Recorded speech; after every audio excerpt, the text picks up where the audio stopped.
পরিষদ আন্দালিব রহমান পার্থ যখন বক্তব্য দিচ্ছিলেন, উনি যখন বললেন যে সংবিধান যারা ছুঁড়ে ফেলতে চায় তাদেরকে স্বাধীনতা বিরোধীর সাথে উনি অ্যালাইন করলেন, ট্যাগ করলেন মাননীয় স্পিকার। এবং তখন ট্রেজারি বেঞ্চের সম্মানিত মাননীয় মন্ত্রী যারা ছিলেন তারা সেটাকে টেবিল চাপড়িয়ে সেটাকে সমর্থন দিলেন। মাননীয় স্পিকার, গণতন্ত্রের জন্য যিনি আপোষহীন লড়াই করে গিয়েছেন বেগম জিয়া, উনি বলেছিলেন যেদিন জনতার সরকার প্রতিষ্ঠিত হবে, যেদিন এই পার্লামেন্ট জনতার সরকারের কাছে যাবে, এদিন এই সংবিধানকে ছুঁড়ে ফেলা হবে। ট্রেজারি বেঞ্চের যে মন্ত্রীরা ছিলেন তারা দীর্ঘদিন, তাদের সারা জীবন তারা বেগম জিয়ার সাথে রাজনীতি করেছেন। এই সংবিধান ছুঁড়ে ফেলার সাথে স্বাধীনতা যুদ্ধাপরাধীর অ্যালাইন করার যেটার হাততালি তারা দিয়েছেন, সেটির মধ্য দিয়ে বেগম জিয়াকে তারা মূলত অপমান করেছেন কিনা তারা সেটা ভেবে দেখবেন। মাননীয় স্পিকার, আমি বক্তব্য দেওয়ার জন্য অনেক কিছু রেডি করে নিয়ে এসেছিলাম।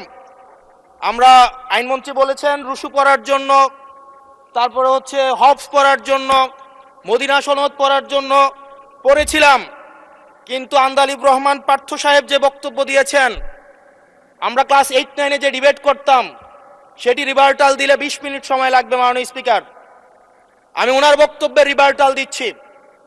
উনি বলেছেন যে আমি কোট করছি, উনি বলেছেন ৭২-এর সংবিধানের কিছু কিছু বিষয়কে ওনারা সম্মান দিয়েছেন।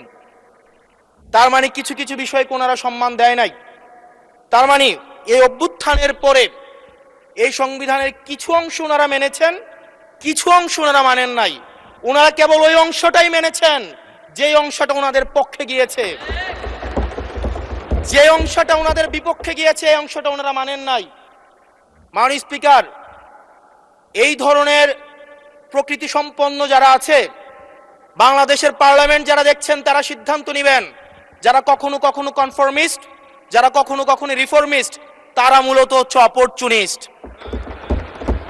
এখন আমি সংবিধানের কিছু কিছু ধারা মানব, কিছু কিছু ধারা মানব না।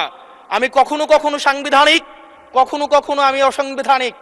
মাননীয় স্পিকার, যখন ডক্ট্রিন অফ নেসেসিটির প্রশ্ন আসে, মাননীয় স্পিকার, এই এক্সিস্টিং সংবিধান অনুযায়ী যখন 7A এবং 7B বলবৎ থাকে, সেই জায়গা থেকে আইনজ্ঞরা, মাননীয় স্বরাষ্ট্রমন্ত্রী উনি থাকলে ভালো হতো।